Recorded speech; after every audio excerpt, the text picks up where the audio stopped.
जय हिंद। तुर्की और पाकिस्तान के सबसे पक्के दोस्त अजरबैजान अचानक भारत पर भड़क गया और भारत के खिलाफ बयानबाजी करने लगा। दरअसल अजरबैजान को भारत के पिनाका मिसाइल सिस्टम से डर लग रहा है।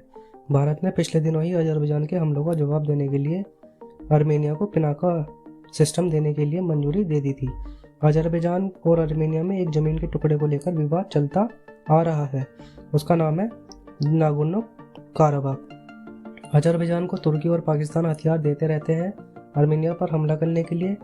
इसी सपोर्ट की वजह से अजरबैजान ने आर्मेनिया के एक बहुत ही बड़े हिस्से पर अपना कब्जा कर लिया था। भारत का पहले अजरबैजान से कोई भी लेना देना नहीं था, पर अजरबैजान ने तुर्की और पाकिस्तान के चक्कर में आकर यूएन में कश्मीर मुद्दा उठा दिया था, जिससे भारत अजरबैजान पर भड़क गया था। तभी से भारत ने अजरबैजान को सबक सिखाने के लिए ठान ली थी, जिसका असर अब देखने को मिलने लगा है। इस पर अजरबैजान के राष्ट्रपति का बयान भी आया है। उन्होंने कहा है, आर्मेनिया को चाहे जो भी हथियार दिए जाएं, वे उसे बचा नहीं पाएंगे। कई देश ऐसे हैं जो आर्मेनिया को हथियार देने की तैयारी कर रहे हैं और दुर्भाग्य से अब भारत भी उनमें शामिल है। हम भारत के इस कदम को गैर दोस्ताना मानते हैं। आर्मेनिया को जो भी हथियार दिए जा रहे हैं उसे बचा नहीं पाएंगे और मैंने आर्मेनियाई पक्ष को कई बार बता दिया है। मैंने उनसे कहा है कि अपने पैसों को बर्बाद मत करो, क्योंकि सबसे पहली बात ये मदद नहीं करेगा और दूसरी, इन हथियारों से आर्मेनिया की उन ताकतों के अंदर भ्रम पैदा होगा जो बदला लेना चाहती है। ये भ्रम पैदा करेगा कि आप अजरबैजान से बदला ले सकते हैं, लेकिन आप ऐसा नहीं कर सकते। इसकी वजह क्या है कि ये आक्रामक हथियार हैं, इनका एकमात्र निशाना अजरबैजान है। वैसे भारत और आर्मेनिया का करीब आना तुर्की और पाकिस्तान और अजरबैजान की टेंशन बन चुका है। दुनिया के जो एक्सपर्ट्स हैं वो भी अब भारत का चौथा दुश्मन मान रहे हैं अजरबैजान को। पहले पर चीन, दूसरे पर पाकिस्तान, तीसरे पर तुर्की और अब चौथे पर आ गया है अजरबैजान। सन 2020 में अजरबैजान और आर्मेनिया का भीषण युद्ध हुआ था और सबसे हैरान करने वाली बात यह थी कि आर्मेनिया उस समय अजरबैजान से बहुत ही पावरफुल था और उसके पास एडवांस लड़ाकू विमान थे, मिग लड़ाकू विमान और सुखोई 30 MKI एडवांस लड़ाकू विमान थे। एयर पावर ज़्यादा होने के बाद भी आर्मेनिया की शर्मनाक हार हुई, क्योंकि अजरबैजान को उस टाइम तुर्की और इजराइल ने अपने छोटे छोटे लेकिन शक्तिशाली ड्रोन दिए थे, जिसके दम पर अजरबैजान ने बहुत ही कम समय में आर्मेनिया पर एयर स्ट्राइक कर दी थी। ऐसा भी नहीं था कि आर्मेनिया के पास उनको रोकने के लिए कुछ नहीं था। आर्मेनिया के पास S-300 नाम का अल्ट्रा एडवांस मिसाइल सिस्टम मौजूद था, जिसके दम पर अजरबैजान की एयरफोर्स को और पूरे ड्रोन बेटे को आसमान में ही मार गिराया जा सकता था। लेकिन रूस ने इस S-3 सिस्टम में लगने वाली मिसाइलें नहीं दी, ना ही समय से अपग्रेड किया और ना ही कोई मेंटेनेंस प्रोवाइड कराई। इस वजह से आर्मेनिया की बहुत ही शर्मनाक हार हुई। रशिया की इसी गलती के कारण आर्मेनिया गुस्सा हो गया था और रूस से गुस्सा होने का कारण भी है। रूस और आर्मेनिया दोनों ने संधि साइन करी थी।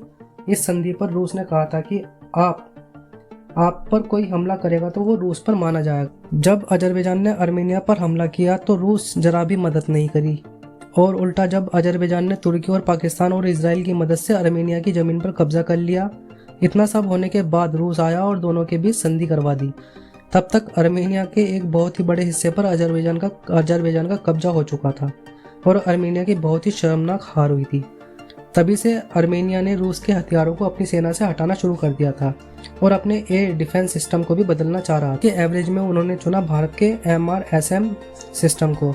ये medium range air missile system है जो किसी भी ड्रोन, मिसाइल, लड़ाकू विमान, इन सभी को आसानी से आसमान में ही मार सकता है। दूसरी अच्छी बात है, इसमें लगने वाली जो मिसाइलें हैं वो S-300 में लगने वाली मिसाइलों की तुलना में बहुत ही सस्ती पड़ती है, जिससे आर्मेनिया पर फाइनेंशियल बोझ भी कम पड़ेगा।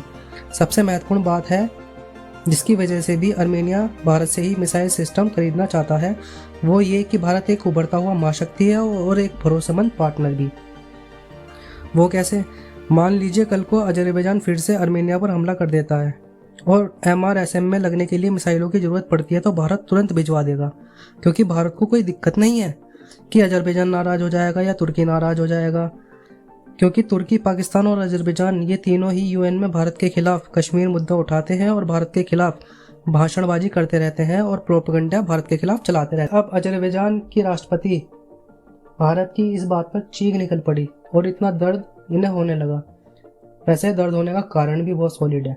अब तक अर्मेनिया को मिलिट्री सपोर्ट सिर्फ और सिर्फ रूस से ही मिलता रहा है और अर्मेनिया के साथ फिर से ऐसा होता तो रूस को पिछली बार की तरह तुर्की के जरिए रूस पर प्रेशर बनाकर अर्मेनिया की मदद करने से रोका जा सकता। 2020 में भी ऐसा हुआ भी था, क्योंकि उस समय रूस और तुर्की अच्छे दोस्त थे और आज भी हैं। लेकिन अब दिक्कत यह है कि कल को फिर से दोनों का युद्ध होता है तो भारत फिर नहीं रुकने वाला।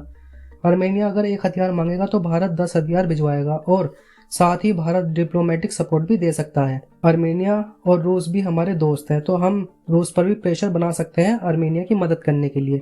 साथ ही भारत आगे चलकर अर्मेनिया को सुखोई 30 SM फाइटर प्लेन में को उड़ाने की ट्रेनिंग भी देगा।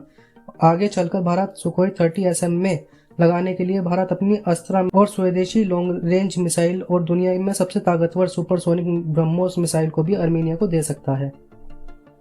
और अगर ऐसा हुआ ना तो फिर अजरबैजान क्या तुर्की की नाक में भी दम करके रख देगी अर्मेनिया की एयरफोर्स। दोस्तों, आप सभी का इस पर क्या कहना है नीचे कमेंट करके जरूर बताना और चैनल को भी सब्सक्राइब कर लेना, जिससे आपको आने वाली वीडियो मिलती रहेगी ऐसी नॉलेजेबल। जय हिंद, जय भारत।